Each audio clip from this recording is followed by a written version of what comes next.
It's July 19th. I'm Ezra Levant, and you're watching Battleground.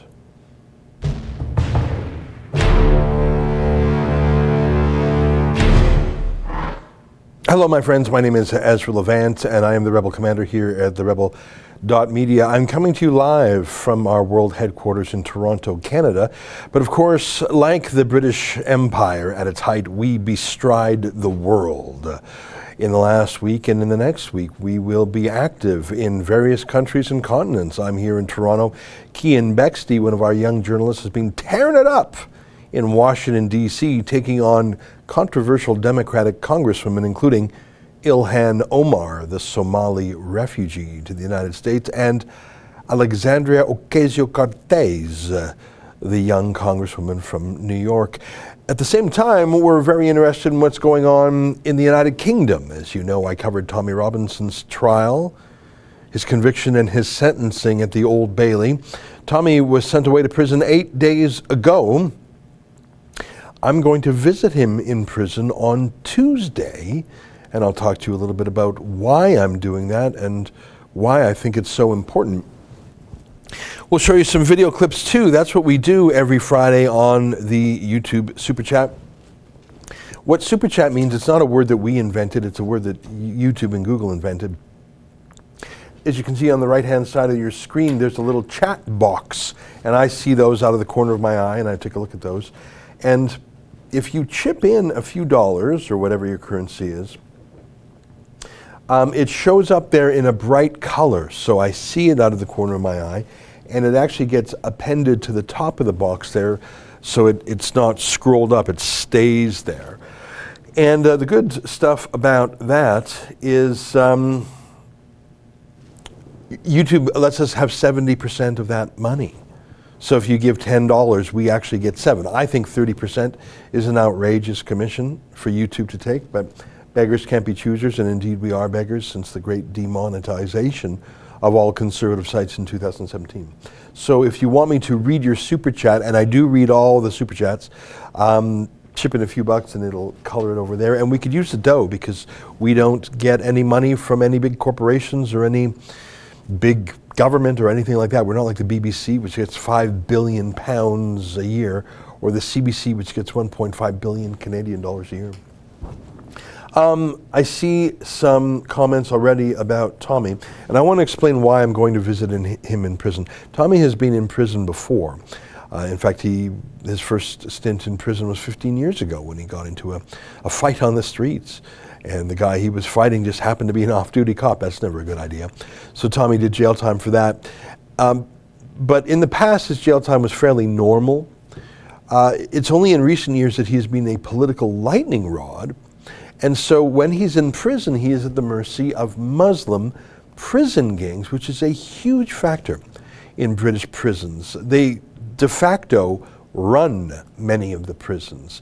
That's not just my opinion. The Prisons Directorate in the UK does an annual inspection of the prisons, and they're a calamity.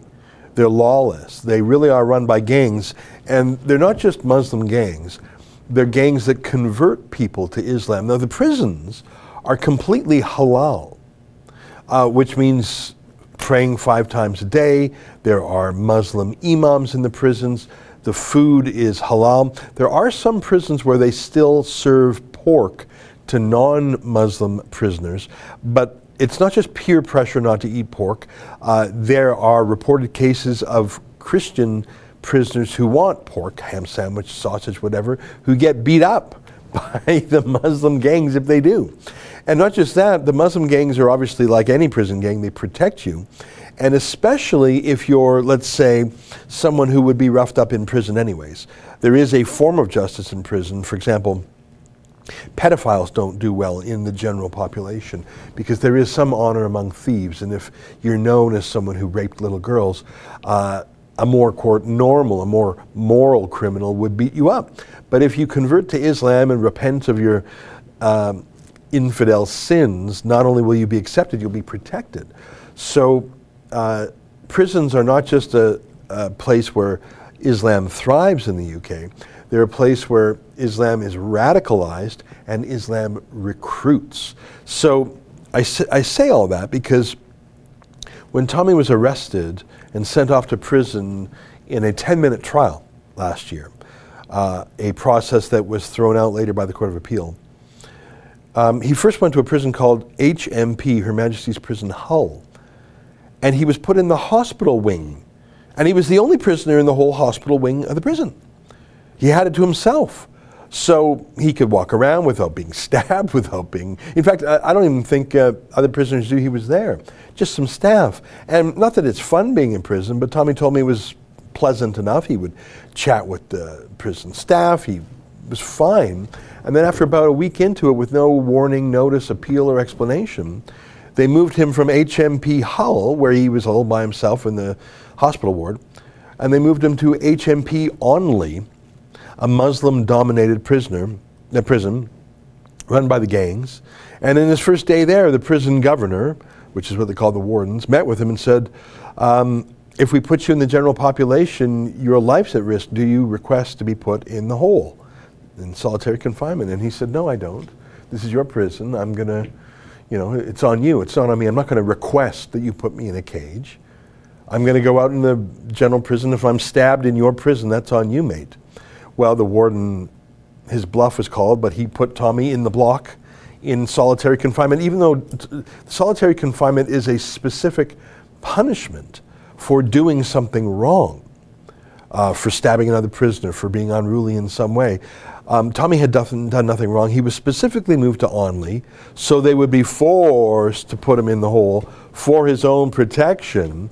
They deliberately moved him into a dangerous situation so they could have an excuse for putting him into solitary confinement. Solitary confinement for a journalist for the non-crime of journalism, which was improperly convicted anyways. And because he was in solitary, they took away other privileges and rights. No television. You can't spend 10 weeks in isolation, sensory deprivation, with no human contact, with no TV even. And on top of that, they starved him because, of course, the Muslim prison gang also ran the prison kitchens. And so when you're in the normal population, you go through, I see there's a super chat, I'll come back to it. You go to, it's like cafeteria style. You go and you literally see the other prisoner ladle you the potatoes or the chili or whatever you're eating. So you see the food, you see as it's put on your plate, you can see it's not being contaminated or poisoned or whatever, because it's prepared for the entire prison population. But when you're in solitary, your meal is specially prepared and it's marked for you. And of course, the prison gang then knows it's your food. And of course, there was a fatwa to murder Tommy, so he couldn't eat their food. And yet this same prison warden, the governor, would not let him buy food from the prison canteen, which is a thing, other than 1 can of tuna a day and 1 piece of fruit a day. So he was put in solitary confinement, which is normally a punishment. You're normally not allowed to serve more than 2 weeks in solitary confinement because it's too physically and psychologically dangerous. And then on top of that, they starved him. And here, let me show you the footage of what Tommy looked like. Can we put it up as B-roll? This is what Tommy looked like when he emerged from prison after 10 weeks. From prison. Look at how thin he is. He can't even walk properly. He lost 40 pounds. Look at that. His eyes are sunken.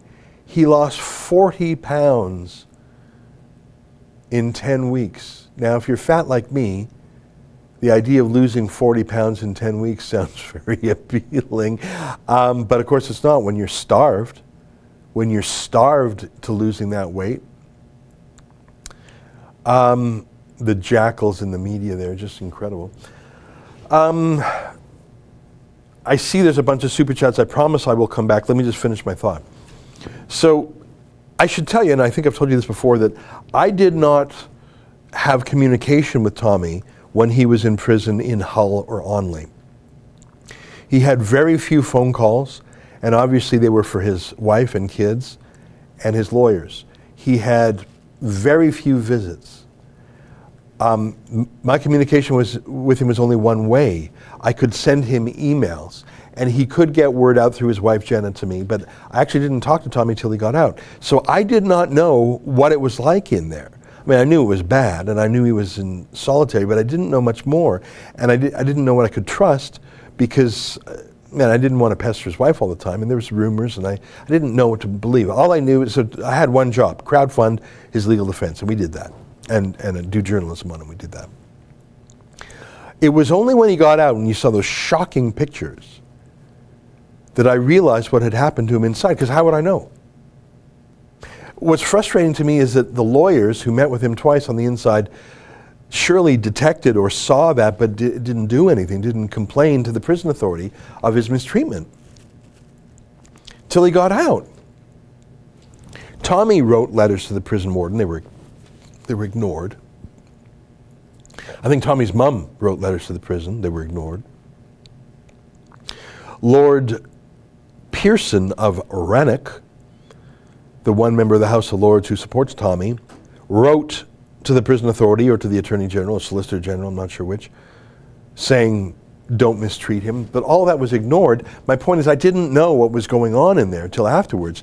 And I was shocked. And had I known that he was being starved, tortured, that's what it's called when you're stuck in a box for 23 hours a day, 23 and a half hours. And the half hour a day you're let out, you can't go to the gym, you can't go to the church, you can't talk to anybody. You're basically put in a thunderdome. You run around for half an hour while the Muslim prison gangs swear at you, threaten your wife. There was literally a terrorist messenger who somehow was allowed to come straight to Tommy's cell door and pass on to him a death threat to him by a terrorist named Saif al-Islam, that had very specific information about Tommy's wife. How is that even allowed to happen within a prison allegedly under the control of Her Majesty? There was another bizarre incident, and by the way, I did a 2-hour interview with Tommy about a few weeks after he got out of prison. You can find that on YouTube. I go through all these details in meticulous detail, a 2-hour interview. If you're really interested in that kind of detail, you can find that on our YouTube page. There was this one incident where, so Tommy's in his cell by himself 23 and a half hours a day. Obviously no television, obviously no telephone, obviously no friends. So he's in a box, sensory deprivation. He doesn't know what's going on. And then he says one day a cop comes to the cell, bang, bang, bang. What do you want? We're the police. Where's your wife right now? They say to Tommy. Tommy says, how am I supposed to know? I'm here in prison. Well, she's in danger of a terrorist threat. Where is she? I don't know. How would I know? I'm in prison. Now, was that a genuine inquiry by the police seeking to find out where Tommy's wife, Jenna, was?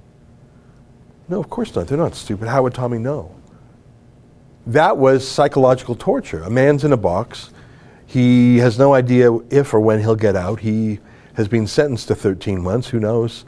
He has no communication. Once a week he talks to his wife on the phone. And a cop comes in and that's not a genuine question, genuinely asking for information. That's a taunt. That's psychological torture. That's how gross it was at Her Majesty's Prison Onley. Now, I didn't know any of that. I didn't visit. I couldn't talk to him on the phone. I only discovered these things after the fact. So when Tommy was sentenced 8 days ago, I was there in the Old Bailey talking to him just before they took him down an internal stairway out to the vehicle that would take him to the prison. And I said, all right, well, how's it go? Do you have things set up? And he said, yeah, I've got so-and-so running tr.news while I'm away. I got so-and-so who'll handle this for me, handle that for me.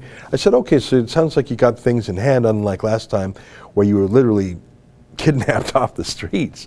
And I say kidnapped because the Court of Appeal later said it was all illegal. I'll get to those super chats, I promise, don't worry. So he said, all right, so you don't need me to crowdfund your legals. You don't need someone to run this or that for you. What do you need? I said, I'm worried. Like, I'm not worried about the 66 days. He's done more time than that before. I'm worried about the quality of those 66 days. Will they torture him again? Will they starve him again? Will they allow him to be threatened again? Will they have an accident where he's murdered? And they've tried to murder him before in prison and elsewhere. So he asked me in that final 15 minutes before he was led away, he asked me to visit him. Now, obviously his wife and kids are going to visit him, but the nature of that visit will be familial catch up, talk about family things, put a good face on things. He's not going to talk about his mistreatment in front of his kids or even in front of his wife. That's the, they're not built for fighting, they're kids, So he asked me to go, and I talked to his wife, Jenna, and she agreed I should go. Now, it's hard to get in. I think he's only allowed 3 visits a week. And obviously, Jenna and the kids are going to take at least one of those. So she said to me, she's sort of coordinating his schedule of visitors. She said, we can get you in Tuesday at 2 p.m. Can you make it? I said, well, sure, I'll rearrange things. So I'm going. I'm going to Belmarsh Prison. Can we get some B-roll of Belmarsh? You know what? We got a video that I released early this morning. Why don't we just play that video? It's what, about six minutes or so? Seven minutes. Yeah, just play the B-roll in it. So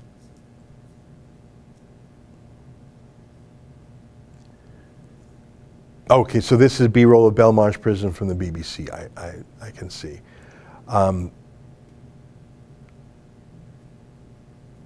So this is Belmarsh Prison. This is a documentary from the BBC, apparently. All right, skip this because this looks like it's, anyhow, thanks for that. Don't worry about it. It's Belmarsh Prison. It's a high security prison where terrorists go, where mass murderers go. Obviously heavily Muslim. You've got that's where the Muslim terrorists are sent. It's in London itself. And that's insane. Why are you sending someone who was found in contempt of court? He was not convicted of a crime.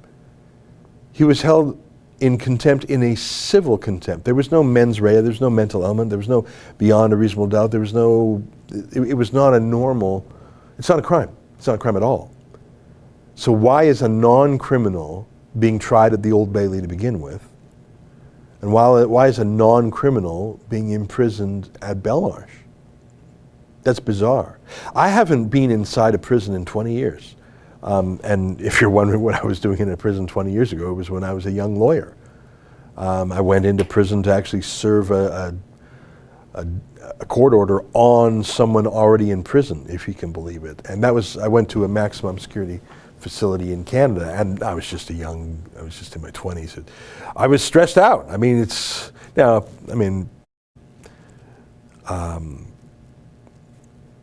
I'm not scared to go to Belmarsh, obviously, but it's a tough place, is what I'm saying. It's not a normal place to send someone held in civil contempt. Let me put it another way. I have read almost 100 cases of contempt of court in the United Kingdom. Can you find that website? Go to judiciary.gov.uk.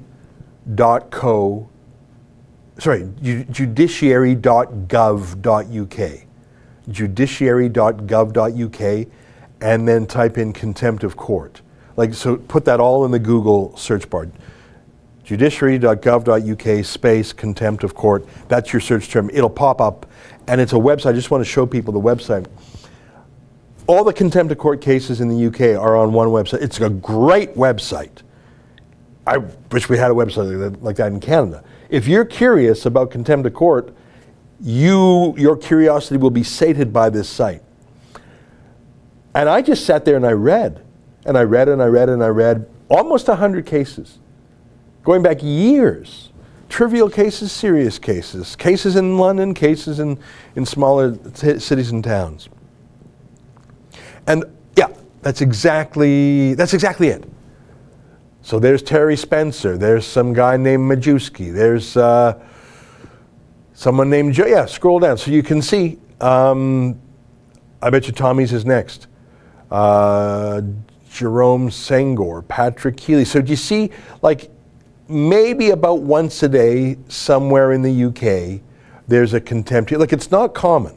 There would be, yeah, there we go. Committal for contempt of court at the Central Criminal Court, Stephen Yaxley Lennon. See, that's Tommy. So there's about one contempt case per day across the United Kingdom. It's not a common thing. On any given day, There are hundreds of assaults and other violent crimes in the UK. There's one contempt of court in the entire UK per day.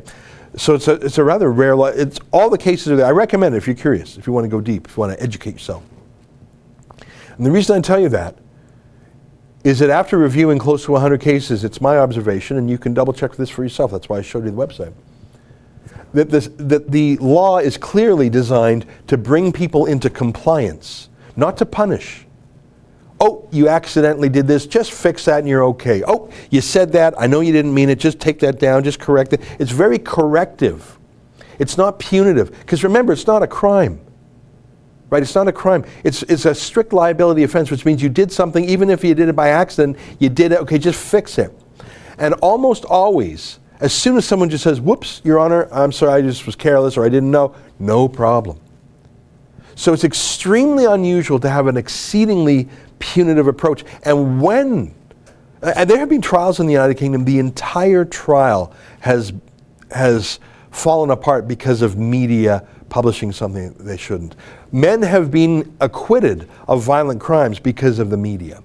And if you look at that judiciary.gov.uk contempt of court homepage, you will see what is the punishment for journalists who are found in contempt of court and who actually destroyed trials. Let guilty men go free. What is their punishment? Never jail time. Never. There has not been a journalist imprisoned for contempt of court in the UK in almost a century. At most, their boss, the BBC, whatever newspaper company, has to pay a few tens of thousands of dollars in fines. It's not even the journalist who's held to account. It's their employer has to pay just a few bucks. It's absurd that Tommy is imprisoned at all. It's doubly absurd that he was imprisoned by a trial at a criminal court. And it's triply absurd that he's serving his time at Belmarsh. Oh my God. And I want to go in there and I want to see with my own eyes the state of affairs. I want to see, is he starving? I want to see, is there any marks of a physical fight on him? I'm going to ask him a series of questions about his treatment, about his health, about how the guards treat him, about how the prison governor treats him. That's what I'm going to do. Because I got to tell you, even though I like Tommy's lawyers who got him out of prison last year, how the hell did you meet a guy who's lost 40 pounds and not notice that? Maybe they didn't see that. Maybe he didn't lose weight then. Maybe they were just too focused on other things. But I tell you one thing. If there is something wrong with how he's being treated, I will let the world know. And I will not let 10 weeks go by before we find out, which is what happened last time, I regret. Okay, I've been promising that I would go through the super chats now, and I've been saying that for 24 minutes. You just emailed me all of them. Okay, good. So let me catch up because I was so busy talking. And then, okay, so you just clicked send on that a moment ago. Here we go, super chats. Okay, thanks for your patience, everybody. I was yapping. Lost with Lenny, 5 pounds. Great work, Ezra. Say hi to Tommy. Just watched his documentary on TR News. Okay, great. Yeah, I will pass on everyone's regards. I'm going to see him Tuesday at 2 p.m. Aaron Smith, $10. Hopefully this helps with Tommy flight. You know what? When Jenna said come at 2, I said, of course I'll make that work. That's a very difficult time to come. And with very short notice, it was very challenging for me to find a flight, but I managed to get on the phone and find a flight that works. I'm not complaining, I'm just saying the time of day there, because you would be surprised that the last flight out of the UK to Canada is at 6. Like it's not at 8 or 10 or midnight or whatever, so I had to get out quick. MVP, $6, I think Australia. Spare a thought for us. New Zealand Prime Minister Jacinda Ardern is in Australia being annoying. She's extremely annoying, and she's a global force for censorship. I mean, I like New Zealand well enough. I've never been there, about 5 million people total. I like them, but if New Zealand loses its freedom, it's sad because they're a great part of the Anglosphere. They've been part of the forces for freedom for more than a century, but is 5 million people. But she's trying to infect Australia and the United Kingdom and Canada and even America with her censorship. I'm not writing off New Zealand. I'm just saying she wants New Zealand to be known around the world as the censorship leader. It's terrible. River Deep 1000, if only you'd face pucked a fig, you could have been Prime Minister, laugh out loud. All right, I'm guessing there's some pun there about some swear or something like that. I don't quite get it, but thanks for the 10 pounds. Blaine Sandberg, $50. I believe that Tommy's a political prisoner. This was a travesty similar to what a fascist and communist regime would do in the past. If not for publicity that the Rebel and others have given, he would be in even worse shape. Thanks, Ezra. And Gav S chips in $5, and I don't see a message there. All right, well, thank you very much for those super chats. Appreciate that. Let me add one more thing. Until, I don't know, 6 months ago, I'd have to check the timing, Tommy Robinson himself had a huge megaphone. He had 1 million followers on Facebook, very large. He had a YouTube page that was very big. He still has the page, but it's been absolutely throttled. You can't find it. You do a YouTube search for Tommy Robinson channel, you won't find it. You either know it and the exact way to link to it, or you'll never find it. He had a PayPal page. That was taken down. He had a Twitter page with close to 1 million followers. That was taken down. So the thing is, he could defend himself more or less in the past, but now he can't. He has no voice. And it's not just illegal. It's not just a violation of his civil rights. Frankly, those are foreign companies based in Silicon Valley meddling in UK politics. So it's illegal, I believe. But it's also unfair. I mean, the guy's being attacked on Twitter. He can't speak on Twitter. The guy's being attacked on Facebook. He can't talk back. The guy's being attacked on YouTube. In a very limited way, he can talk back, but not much. So he's like a watchdog. And watchdogs, they have to be able to bark, right? If you've given a watchdog, you know, you can debark dogs. What's that called? Like a laryngectomy or something. Well, it's not a watchdog anymore, is it? So they're trying to shut Tommy up every way they can. They threw him in prison. This is the second time in a year for prison for the same offense. But, Damon the Damnits, thank you for telling off the Pakistani foreign minister. Can we call up that clip, Martin? Oh, thanks for the reminder. I'll get back to that in a second. Yeah, they're trying to shut him up. I mean, I think they really want him to be murdered in prison. Because there's no other explanation of why you would take him from the safe, friendly, quiet hospital wing of HMP Hull, and without notice, explanation, or appeal, take him to the extremely dangerous prison at HMP Onley, where the warden immediately puts him in a box. That wasn't an accident. Yeah, they want him killed in prison. Duh. They want to silence him. That's why I think the Rebel is important, because we have yet to be silenced. I have no doubt the same people who silenced Tommy Robinson want to silence us.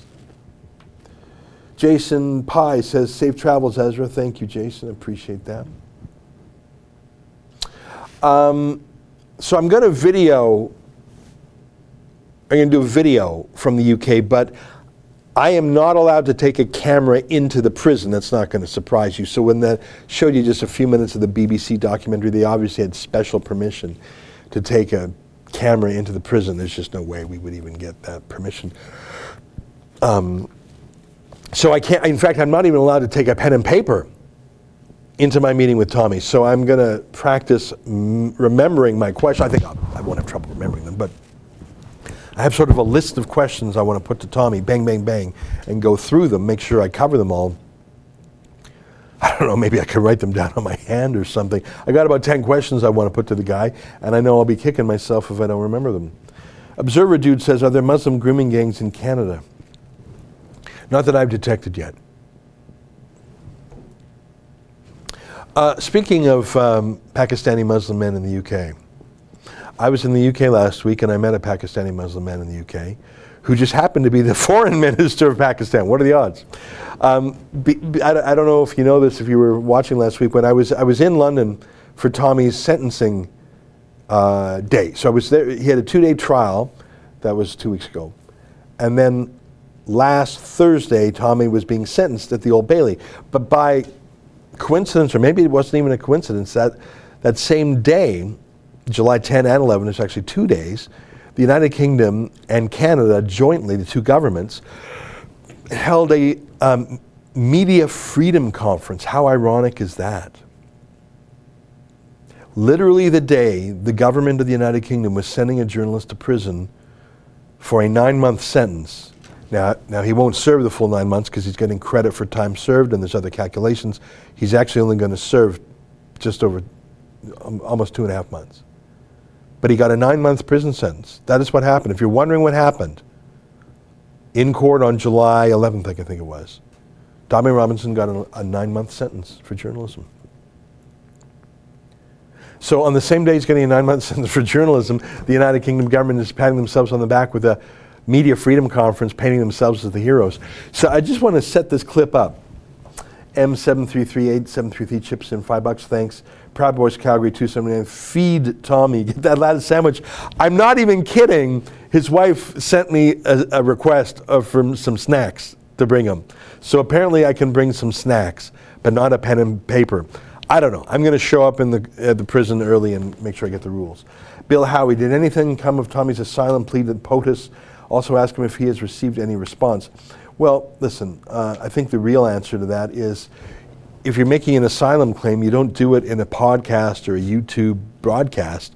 You hire a lawyer and you file an asylum claim, or you present yourself either to the U.S. Embassy in London, or you get yourself to America, to a port of entry, an airport or border, and you say, I am here to seek asylum. And, I mean, you don't sneak into the country. You go to the port of entry, you knock on the door, I am here, I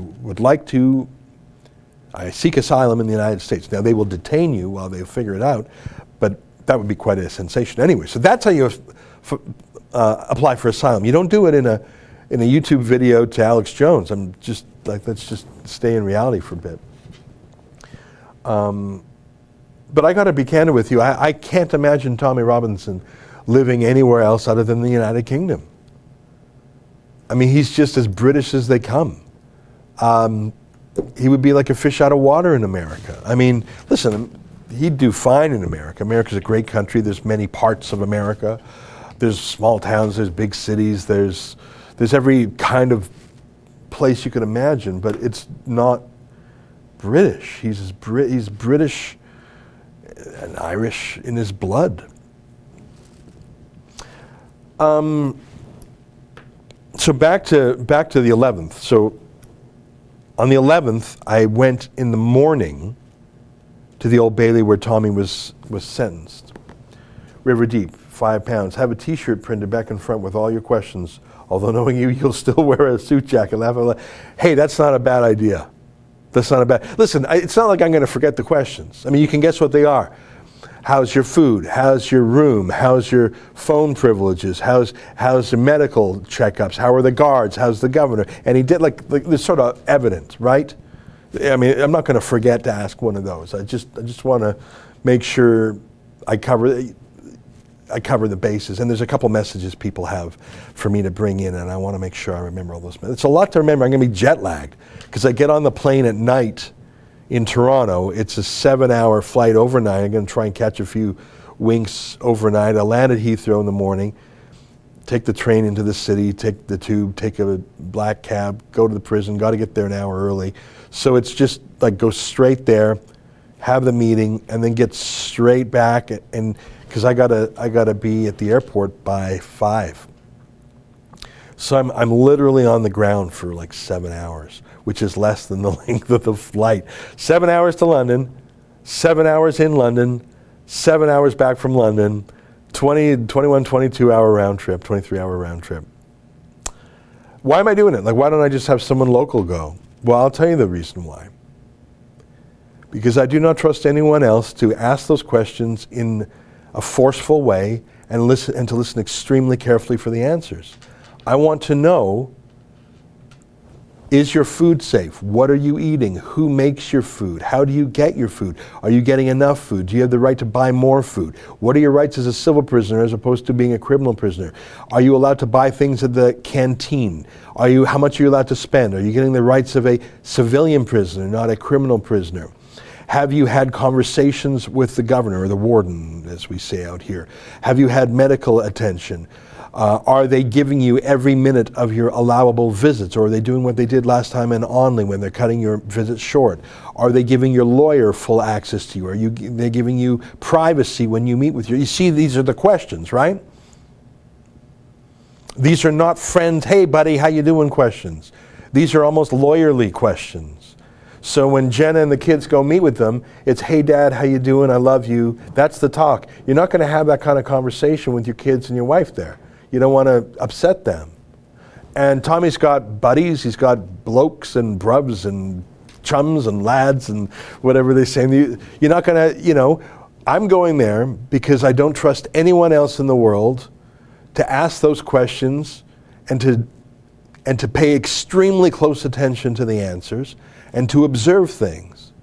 That's the only reason I'm going. I'm not so personally close to Tommy that I can't be without him for 66 days. It's not, it's, I like the guy and we're friends, but it's not, oh my God, Tommy, I can't live without you.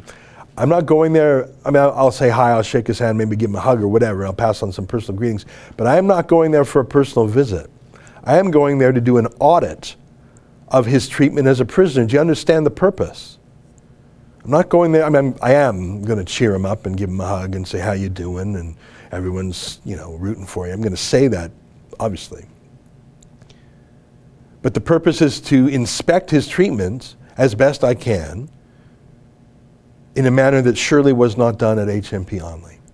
And it's important to me that the governor of the prison knows that. That he knows it's not just Tommy's chums and friends who care about him, but that our network with 1.25 million YouTube subscribers around the world and our access to friends, we have friends. I was on the Glenn Beck show 2 days ago talking about Tommy. Glenn Beck, one of the largest radio shows in America, an audience of almost 10 million listeners. This is a very large audience. He's interested in Tommy Robinson. And so I put, if the governor of the prison knows that foreign eyes are watching, maybe he'll be better behaved. Maybe he won't take liberties as the governor of the prison in Onley did. And by the way, although I think that the governor of the prison in Onley broke the law, he obviously was not the one who said, send Tommy Robinson to me.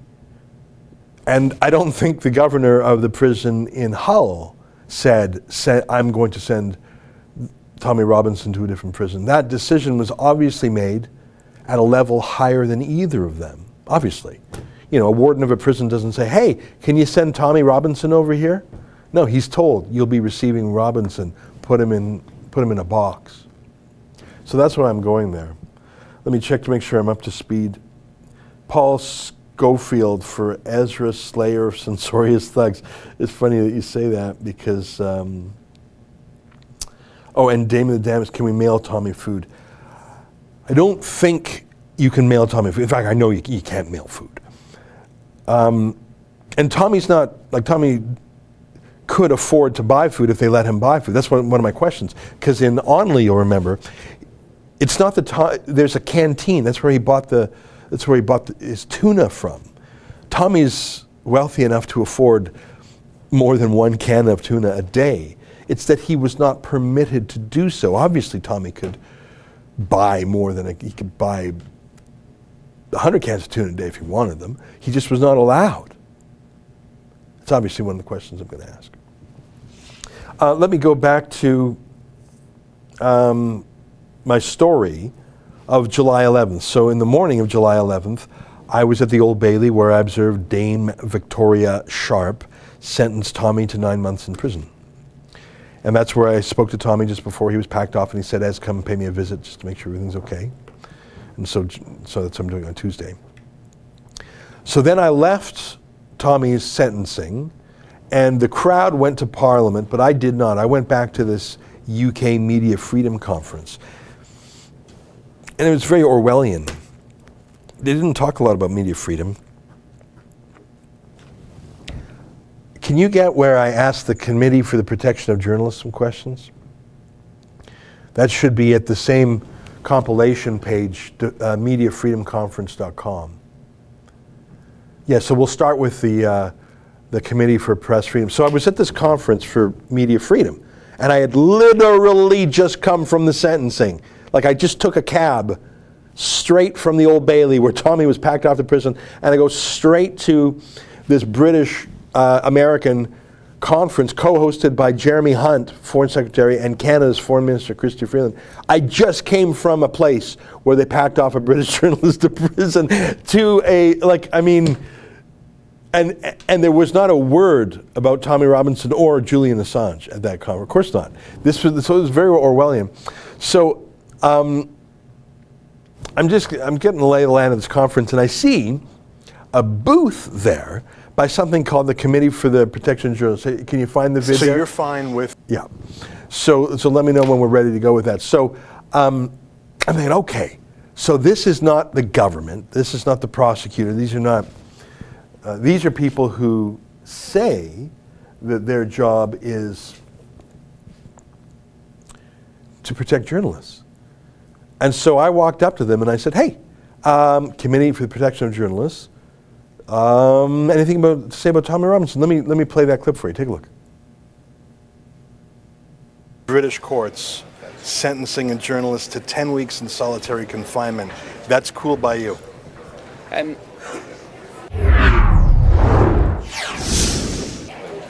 Oh, Tom, are you with the CPJ? I am, yes. Okay, I was going to talk to your friend. I see you've got a lot. Thanks very much. I see you've got a lot of stuff here about physical safety of journalists, and that's very important. But I want to ask you a tough question. Are you ready? It's a tough one. Yeah, go on. Are you sure? Yeah. Okay. Tomorrow, Tommy Robinson is being sentenced for contempt of court for reporting outside a courthouse in Leeds. Now, he already did 10 weeks solitary confinement. First journalist in the UK imprisoned for contempt since the 40s. He'll probably be sent back to prison again. Do you guys have anything to say about that? I think with the case, it's following the charges and following how the court is going to rule. It's a contempt of court charge. So, have you ever heard of a British journalist being sent to prison for 10 weeks solitary confinement for contempt of court before? I haven't. Yeah, okay. Are you working with Tommy Robinson?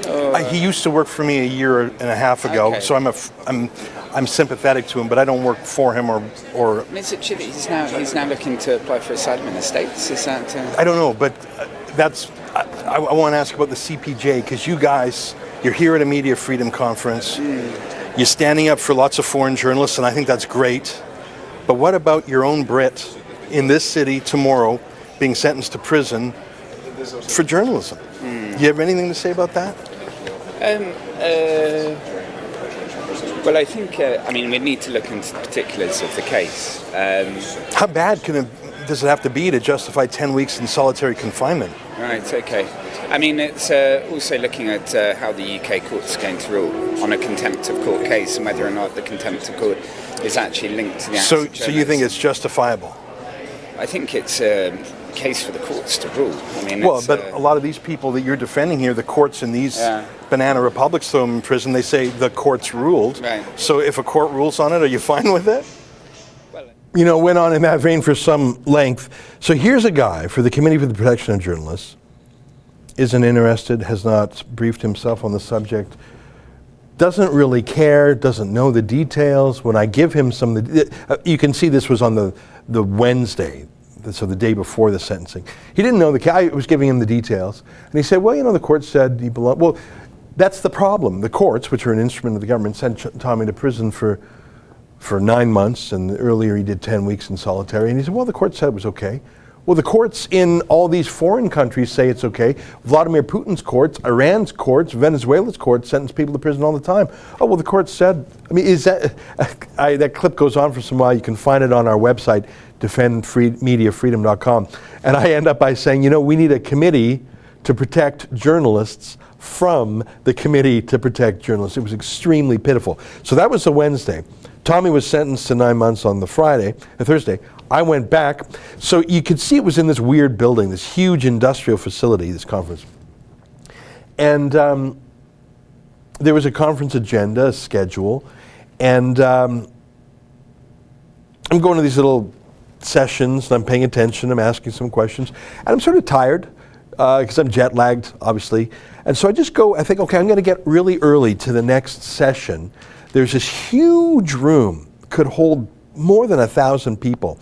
And I walked in and it was almost completely empty. I saw some people on the stage, but I assumed nothing was going on because there was nothing on the official agenda, nothing on the conference app agenda. There was nothing on the signage. There was nothing. I just saw some people on the stage. I'll go and get a great seat for the next panel. I'm just tired. I'm just going to sit down in the front and I'll be like half an hour early for the next session. That's all I was thinking. I was just tired. I just wanted to sit. And, but there's a couple of guys on stage talking, even though there's almost no one in the room. Like there's maybe 15 people, maybe 20, in a room that can hold 1,000. And all the other conference sessions, they have this big sign on the stage with people and their biographies, so their name and their title. There was no sign here. There was no sign on the door. There was nothing on the official agenda, which I had been emailed by the conference. There was nothing on the app. So this was, I say it again, I stumbled into it by accident just because I was looking to sit down. I had just come from Tommy's thing, and anyways. So I sit down, and I have no idea who's talking. I don't know their names. It's not on a conference agenda. It's not on the screen. I'm just waiting for the next thing, and I'm scrolling on my phone, on my Twitter, and I hear this guy saying, and Pakistan has even more press freedom than India. And I look up and I say, what? Who are you? What are you saying? Because I know that's a lie. And he's going on, and I have no idea who he is, other than he's speaking in a Pakistani accent. And there's some Brit, I don't even know who he is to this day, some MP or something on the stage, like this. Oh, it's so wonderful. And I'm listening to this guy talking about how awesome Pakistan is for freedom of the press. I'm thinking, I know that's not true. I know they're one of the worst countries for freedom of the press. They're not as bad as, say, Iran, but they're pretty bad. And they have fatwas and they have blasphemy laws. And in fact, there was some Christian woman named Asia Bibi who was sentenced to death for blasphemy. I'm thinking, why is this guy at a free speech conference? He's a bad guy. And I didn't quite figure it out yet. But I was just listening, and I still didn't know his name because it wasn't printed anywhere. But I was listening to him, and it soon became clear he was with the Pakistani government in some way. And like I say, there was only about 15 people in the crowd, and it looked like half of them were like the entourage of this Pakistani guy. And so I'm sitting, and my friend Sheila, one of our reporters, comes in and sits next to me, and I say, Sheila, I got a question here. And like I said, I came in, I wandered in, so apparently someone before me had asked a tough question, this Pakistani guy, and it didn't go very well. So the British guy, who I think was an MP, said, any questions? No questions for our Pakistani guest, but there's some guy here from Northern Macedonia, you can ask him a question. Any questions for the Macedonian minister? Well, let me show you what happened next. I told you the setup. I walk in a room, huge room, it's empty, no signage. I hear a guy talking about how awesome Pakistan is. That gets me confused. The host, who's a Brit, says, no questions for the Pakistani guy, but if you want to ask something in the Northern Macedonian, you go to it. I'm thinking, you know what? I got a question. Why don't you roll the tape? Really sorry, but we're kind of running out of time. We've got another panel session. I wonder if there are any questions, very briefly, for Minister Popovsky. No, I got Shorty. I see there are not. There is one. Yes. Very quick one. Thanks. Actually, I'm not going to be directed by you. I'm going to ask a question to the Pakistani gentleman. No, you're not. Yes, I am. Because it's a media freedom conference, and you're not going to shut down questions about a censor. You censored me, sir. I have a Twitter account in Canada, and because I wrote something that traduced some Pakistani blasphemy law, you complained to Twitter, which took down my tweet in Canada. So can you explain why your Islamic supremacy in Pakistan is silencing my personal and journalistic freedom in Canada? And I know it happens in the United States too. And frankly, you sure should be embarrassed to invite a censor like this. But back to the thug. Who the hell are you to censor me in Canada? Answer. Now, I don't like... I know you don't, because you don't like free speech. I don't like... You don't like free speech. Okay, would you like to answer that for me? I'll just respond to you, sir. First of all, you want your sentiments to be respected. Just look at the tone and the talent you've adopted. Is that the correct way? You have a right to ask questions. Well, then why did you censor me? Did I censor you? You shut down my Twitter tweet. I did not. Don't lie. How am I responsible for that? Because the government of Pakistan did. The government of Pakistan. I'm respectful to you. No, you were not. You censored me. I did not censor you. Don't lie. All right. Why would I lie? Because that's what you do. Okay. No, we don't. I'm sorry. I'm sorry. Shame on you and shame on you. You have Shame on you and shame on you for inviting him. Shame on you. You censorious thug. You censorious thug. And what you call freedom, at times you are projecting certain sectoral agendas. I'm here. Yeah, don't mind me. Don't mind me. Just a walking diplomatic incident right here. That guy, who you see, I mean, you couldn't get a feeling for the scale of that hall. It could hold 1,000 people. There may be 20 people there. His name was not there. I later found out his name was Shah Mahmood Qureshi, and he's no one less than the foreign minister of Pakistan. And I don't know if I was clear enough there. I'm here in Canada. Twitter's based in San Francisco. And I get an email saying the government of Pakistan has complained about one of your tweets and we're deleting it. Say what? I'm not a Pakistani. I don't have to live in, what would Trump call that place, a hellhole? I don't have to live there. I'm not Pakistani. I follow Queen Elizabeth's laws here in Canada, and I suppose Twitter should follow America's laws, including the First Amendment. So if the Pakistani foreign minister is there, you're darn right I'm going to ask him who the hell he is to censor me, and he did not like it. He did not like it. And I don't know why I called him a censorious thug, because that's a weird combination of words, but it's sort of true. Censorious, someone who likes to censor, and a thug is exactly who that guy is. And I guess it's better than swearing at him, which probably would have been my instinctive reply. And he did not like that one bit. And I put it to you that 200 million Pakistanis would probably love to say the same thing to him, but if they would do so, they'd probably find themselves in jail or dead. And I certainly enjoyed it, and I certainly was not supposed to be there. You could see a security guy came up to me at the end, and I had said all I had to say anyways. I was not supposed to have found that conference session. It was not on any agenda. It's on any half of the conference. He was sneaked in. Anyway, what do you think of that? What do you think of that? I see we had a few super chats come in. Primpel08, $10. What's to stop them from just keeping him or rearresting him when his time is served? The justice system is being completely corrupted. Oh, he'll absolutely be arrested for something else. Absolutely. Aisle 3, $20. Good work. Thank you. Craig McDonald, $21. Hi, Ezra. A few weeks ago on your show, you mentioned the rebranding of the Rebel. How's that coming? Anything you can reveal to us, faithful subscribers? P.S. Producers Club meeting in Alberta soon. Thank you, Craig. The rebranding is chugging along. I've been traveling too much. We just got to finalize the website. I'm pretty excited about it. I think you will be too. The rebranding is part of that. So the rebranding is ready to go. I just want to have the website at the same time. So hopefully anytime. Thanks for your patience. Producers Club meeting in Alberta, good idea. We got to do more of those. And we're gearing up again. We're gearing up again. Sarah Paranormal, £15. Thank you for being a good friend of Tommy and reporting the truth, what is happening in England. Much respect, Ezra. Well, thanks very much. I mean, listen, there are some good people in the UK, but they're either silenced or marginalized in some other way also. And I just don't want to delegate this. You know what I mean?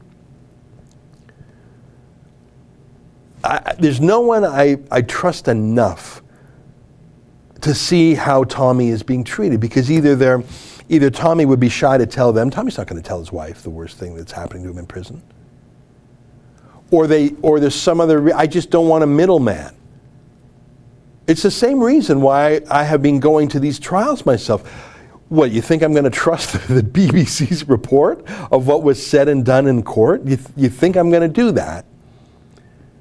There is no one I trust to tell me what's really going on in there. And I was shocked when I saw how thin Tommy was after his 10 weeks in HMP Onley. There is no way I would trust anyone else to tell me what is going on in HMP Belmarsh. I want to see it with my own eyes. And it's not just that I want to see it, I want the governor of the prison to know that someone from abroad is coming to check up on him. Like, you know, sometimes countries have foreign elections observers to make sure they're fair. Well, that's what's going on here. The state of civil liberties in the United Kingdom is so attenuated that we need foreign observers to make sure there's no civil rights violations, because there were last time. Don't take it from me, take it from the Court of Appeal, led by the Lord Chief Justice of the UK himself. Well, listen, it is 12:57, which means it is too late to show you some of our other videos I had in mind from Washington, D.C. I see a £5 donation from Observer Dude. Someone in the UK was assaulted by Antifa protesters for saying grooming gangs are 85% Muslim, and the police saw it and did nothing. Yeah, well, you know who says that statistic is Majid Nawaz, a Pakistani Muslim man himself, the head of the Quilliam Foundation. It's just a statistical fact. You know, political correctness is the art of not noticing things, isn't it? Pretending things aren't the way they are. You know what? We do have 2 minutes left, so perhaps I'll close with Cian Bexley in Washington last week. So not the truck, but rather that YouTube vid we did a week ago that had the 3 squad members. Do you know the one, Martin? I think it got about 250,000 views or something, maybe more. All right, folks, we had a good talk about Tommy. It's 12:58. I'm going to be, by the way, if you want to help me get to London, parking in the Toronto airport, flight, train into the city, cab, and then the whole thing in reverse, please go to prisonreports.ca. Can you just put that up, .com. Can you just put that up for a second? prisonreports.com. So my first prison report will come Tuesday, and I'm going to talk to Tommy. And do I come back the following week? Do I come back in 10 days or 2 weeks? I don't know. But I'm assuming, so this is just a very simple web page, prisonreports.com, and you can learn about what I'm doing over there.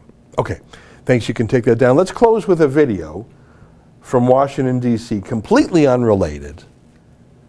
Our Cian Bexley asked some of the young congressmen, Ilhan Omar, Alexandria Ocasio-Cortez, Alyssa, I just forgot her, Ayanna Pressley. Ayanna Pressley is a great name. Here, I'll let the video do the talking. Take a look. Cian Bexley for Rebel News Network here outside of Rayburn House in Washington, D.C. I'm here waiting for Ilhan Omar and Alexandria Ocasio-Cortez, along with a handful of other House Democrats and Republicans, as I can find them, to ask them a very simple question about what happened over the weekend in Tacoma, Washington. A radical leftist and an avowed Antifa member, someone who's been photographed many times in Antifa rallies, has been shot and killed after attempting to firebomb an ICE center. Now, I'm going to ask a very simple question of any congressperson that I can find. Will they condemn Antifa and the terrorist act that we saw over the weekend? Let's see what we can get. Will you condemn the Antifa attack in Washington over the weekend? It's easy to condemn terrorism. Will you condemn it? Is it weird? Antifa firebombed a facility in Tacoma over the weekend. It's an ICE facility. Will you condemn them for that? Will you condemn Antifa for the attack in Washington? We'll be making statements. It's easy to condemn a terrorist attack. We're wondering if you'll condemn the ICE attack again, the Antifa attack against an ICE facility in Tacoma, Washington over the weekend. No? Do you condemn Antifa for their violent actions against American law enforcement? Okay, so now you're getting in the way of me walking, so I'm asking you to please back up. Sir? Do you condemn Antifa? What I'm condemning is a lack of journalistic integrity, and you're not respecting my physical space right now. And I'm going to ask you to step away. And Antifa didn't respect the integrity of that building. You can give me a card and we can respond. So you're not going to condemn them? This isn't a journalistic ethics thing. I'm asking questions that CNN won't. Will you condemn Antifa? Sir, asking one more time to please scoot over. Now, these questions that I asked them were very simple, and of course they didn't really have much of an answer.